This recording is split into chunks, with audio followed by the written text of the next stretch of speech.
নমস্কার বন্ধুরা। জগৎগুরু আচার্য শ্রীমৎ স্বামী প্রণবানন্দজি মহারাজ ইংরেজি 1896 সালের 29শে জানুয়ারি বুধবার মাঘী পূর্ণিমার পুণ্যতিথিতে গোধূলি লগ্নে বর্তমান বাংলাদেশের মাদারীপুর জেলার বাজিতপুর গ্রামে আচার্যদেবের শুভ আবির্ভাব। পিতা শ্রী বিষ্ণুচরণ ভূঁইয়া এবং মাতা শ্রীমতী সারদা দেবী।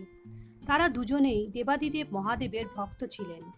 বাড়িতে নীলকণ্ঠ শিবের প্রতিষ্ঠা করে দিনের বেশিরভাগ সময় সেখানেই ধ্যান, জপ, পূজা, আরাধনা ও নাম সংকীর্তন নিয়েই থাকতেন। ভূঁইয়া মহাশয় প্রতিদিনের মতো একদিন শেষ রাতে অর্থাৎ ব্রাহ্ম মুহূর্তে ধ্যানে তন্ময় হয়ে বসে আছেন। এমন সময় দৈববাণী শুনলেন, আমি তোদের ঘরে সন্তান হয়ে জন্মগ্রহণ করব, আর ভয় নেই। দৈববাণী শুনে অবাক হয়ে গৃহদেবতার উদ্দেশ্যে প্রণাম জানিয়ে তাড়াতাড়ি গিয়ে সহধর্মিণী সারদা দেবীকে এই শুভ সংবাদ বলতে তিনি বললেন, হ্যাঁ গো, আমিও তন্দ্রাছন্দ্র অবস্থায় দেখলাম শিবের মতো একটা শিশু আমার কোলে বসে মিটিমিটি হাসছে আর বলছে, আমি তোমাদের সন্তান হয়ে শীঘ্রই আসছি।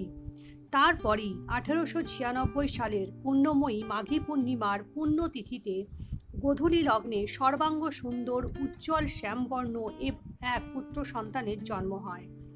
বুধবারে জন্ম হয় বলে দিদি আদর করে নাম রাখলেন বুধ। তার জন্মের পর থেকেই একের পর এক নানা মামলাতে পিতা বিষ্ণুচরণ ভূঁইয়ার জয়ের সংবাদ আসতে লাগলো। তাই বাবা তার নাম রাখলেন জয়নাথ। তার অন্নপ্রাশনে পুরোহিতের দেওয়া নাম হলো বিনোদ। শিশুকাল হতেই বিনোদ মাছ খায় না, ডিম মাংস তো তখন বাড়িতেই ঢুকতো না। একদিন মা দিদি জেদ ধরেছে তাকে মাছ খাওয়াবে। অগত্যা সে রাজি হয়ে বলল, তবে আমাকে মাছের মুড়োটা দিও। ছেলের কথা শুনে মা খুশি হয়ে তাকে মুড়োটাই দিলেন। মায়ের মন রক্ষা করতে মাছ খেয়ে সঙ্গে সঙ্গে সে বমি করে ফেলল। তারপর কেউ কোনোদিন তাকে মাছ খাবার জন্য পীড়াপিড়ি করেনি। তার প্রিয় খাবার ছিল সিদ্ধ ভাত, নুন ভাত, জল দেওয়া ভাত। দুধ, ঘিও আচার্যদেব কোনোদিনও খেতেন না। এতে মা বাবার মনে কষ্ট হতো। তাই আচার্যদেবের মা বাবার কথা মতো পুরোহিত মহাশয় একদিন বিনোদকে দুধ ঘি খেতে অনুরোধ করলেন। বিনোদ বললেন, দেখুন ঠাকুরমশাই, ভগবান আমাকে যে শক্তি দিয়েছে সেই শক্তিকে রক্ষা করতে পারলেই যথেষ্ট। বেশি পুষ্টিকর খাবার খেলে সেই শক্তি নষ্ট হয়ে যেতে পারে। ভালো ভালো পুষ্টিকর খাবার খেয়ে শরীরে উত্তেজনা সৃষ্টি হয়, সেই শক্তি নষ্ট হয়ে যায়। প্রত্যেক মানুষের ভেতরে অনন্ত শক্তি আছে। সেই শক্তি ধরে রাখায় মানুষের সাধনা, সংযম। যখন ব্রহ্মচারীজির বয়স মাত্র 14-15 বৎসর, তখন হইতেই তাহার ব্রহ্মচর্য সাধনা ও কঠোর তপস্যা প্রবলভাবে চলিতেছিল। অটুটভাবে ব্রহ্মচর্য রক্ষা, আহারের সংযম ও কঠোরতা এবং নিয়মিত ব্যায়ামচর্চা দ্বারা তার শরীর ও মনে অসাধারণ শক্তি সঞ্চিত হইয়াছিল। আচার্যদেবের বয়স যখন মাত্র 5 বৎসর, তখন তিনি তুলসী বৃক্ষে নারায়ণ দর্শন করেন। ইহাই তাহার প্রথম ভগবান দর্শন। তারপরে মাত্র 10-11 বৎসর বয়সে মা দুর্গার মৃন্ময়ী মূর্তিতে চিন্ময়ী মাতৃমূর্তির দর্শন হয়। আচার্যদেব রাজকুমার এডওয়ার্ড ইনস্টিটিউট থেকে পড়াশুনো করেন। এটি কলকাতা বিশ্ববিদ্যালয় অনুমোদিত। এরপর 1913 সালের অক্টোবর মাসে বিজয়া দশমীর পরদিন একাদশী তিথিতে উত্তরপ্রদেশের গোরখপুর মঠে অলৌকিক যোগৈশ্বর্য সম্পন্ন মহাত্মা শ্রী গম্ভীরনাথজির নিকট তিনি অধ্যাপক বীরেন্দ্রলাল ভট্টাচার্য মহাশয়ের সহায়তায় দীক্ষা গ্রহণ করেন।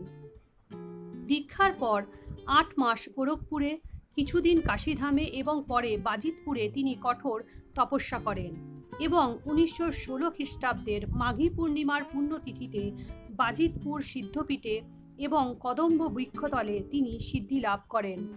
সিদ্ধি লাভের পর সমাধিভঙ্গের তাহার শ্রীমুখের প্রথম বাণী, এ যুগ মহাজাগরণের যুগ, এ যুগ মহা সমন্বয়ের যুগ, এ যুগ মহা মিলনের যুগ, এ যুগ মহা মুক্তির যুগ।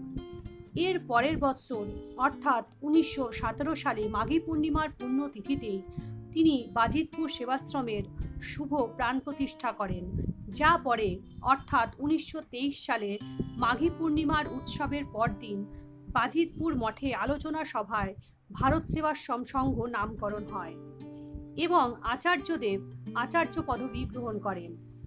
এরপর 1924 সালের জানুয়ারি মাসে প্রয়াগরাজের অর্ধকুম্ভ মেলায় আচার্যদেব স্বামী গোবিন্দানন্দ গিরিজির নিকট হইতে সন্ন্যাস গ্রহণ পূর্বক আচার্য স্বামী প্রণবানন্দজি মহারাজ নাম গ্রহণ করেন।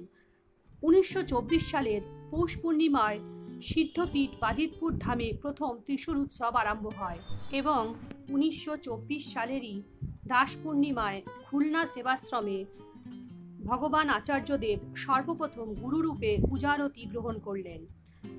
সংঘের গুরু পূজার সূচনা এই প্রথম। পূজ্যপাদ স্বামী বেদানন্দজি মহারাজ গুরু মহারাজের সর্বপ্রথম পূজারতি করেন। এরপর 1925 সালে শুভ পৌষ পূর্ণিমায় বাজিতপুর সিদ্ধপীঠে ভগবান আচার্যদেব ওং হরগুরু শঙ্কর শিব শম্ভু এই সিদ্ধ নাম প্রাপ্ত হন এবং 1926 খ্রিস্টাব্দে ওং গুরু কৃপা হি কেবলম এই কীর্তন সঙ্গে প্রথমবার প্রবর্তিত হয়।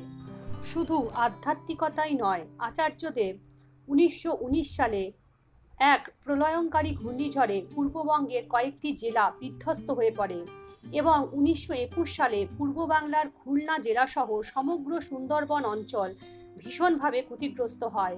দুক্ষেত্রেই আচার্যদেব শত শত লোক ও ছাত্রদের সঙ্গে নিয়ে বিপুল সেবা কাজ করার পর তিনি পল্লী উন্নয়ন ও স্বনির্ভর স্বরোজগার প্রকল্পের কাজও ব্যাপকভাবে করেন।